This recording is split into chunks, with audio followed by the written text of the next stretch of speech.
Hay 4 tipos de oraciones. En este caso vamos a aprender 2. It's definitely a positive reinforcement for education. It allows the kids that don't have that ability to eat at home before they come to school. It provides them with food, with energy, provides them with a good start to the day. Since starting this program last year, I've noticed the kids are more alert, they pay attention, and they enjoy it. They want to get here and they're excited to have a breakfast and to see what it is each day. Mornings at William B. Cruz Memorial School No. 11 begin with serving free breakfast to over 1,000 students in grades K through 6, but not in the cafeteria. Here, individual breakfasts are delivered to all 56 classrooms in this 3-story school building each and every day. It's part of a statewide effort to increase participation in the federal school breakfast program. 1/3 of children don't eat anything at all in the morning. We have another third that are eating a low nutrient dense breakfast, maybe some candy, some soda, some chips. And then we have 1/3 that are eating a nutritional breakfast, and mostly that's at school, at the breakfast program. The School Breakfast Program is an extension of the National School Lunch Program established in 1946 by President Harry Truman to combat childhood malnutrition by subsidizing low-cost or free lunches for needy school children. The breakfast component was enacted in 1966 by President Lyndon Johnson, who said what we now know to be true, that food is essential to good learning. The program was originally aimed at children living in rural areas and poorer neighborhoods, but by 1975, breakfast was being made available to every student, regardless of income, because educators felt more children were skipping breakfast due to both parents being in the workforce. Today, more than 12 million students participate in the breakfast program, with over 80% of those meals provided at free or reduced price. We get reimbursement for every level at a different rate. We are considered a severe need district, so we get more per child. So that revenue drives our food service department because we are independent of the school budget. So we have to run ourselves. It's like running your own business. So federal subsidies help schools feed all students. And though it seems logical that the children who most benefit from the school breakfast program are the ones eligible for subsidized meals, the statistics are troubling. In New Jersey, 85% of students who qualify for free and reduced price meals use the lunch program, but only 35% of those same students use the breakfast program.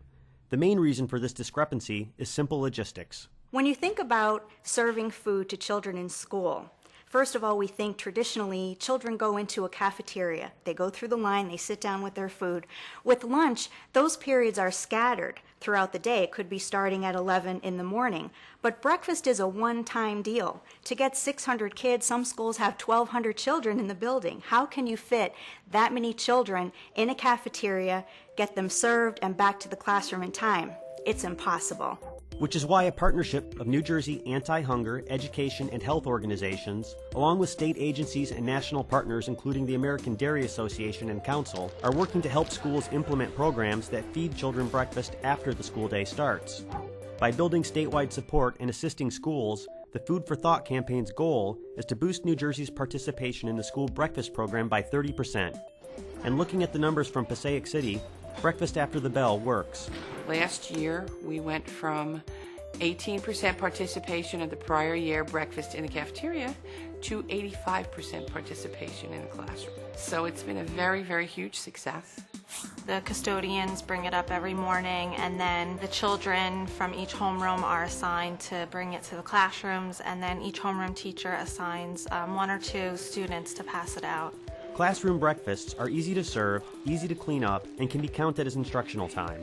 The 10-minute breakfast usually happens during morning activities such as announcements, attendance, reading, or individual work. We use it as instructional time.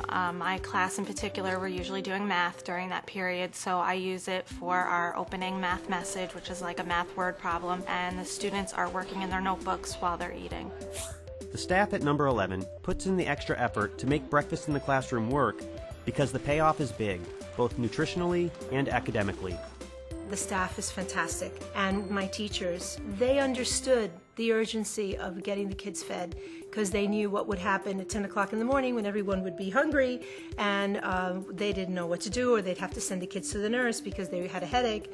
So this really took care of all of that, and the custodians were great. You know, everybody knew that we had to pull this one out. And of course, my kitchen staff were like, okay, what are the logistics here? But after the planning, you know, it just works, and now it's automatic. It is important so every kid can concentrate on the work and not get hungry. I love that I know that every kid in my class had breakfast and they're learning with a full stomach and that they have the energy to do the work that I'm asking them to do.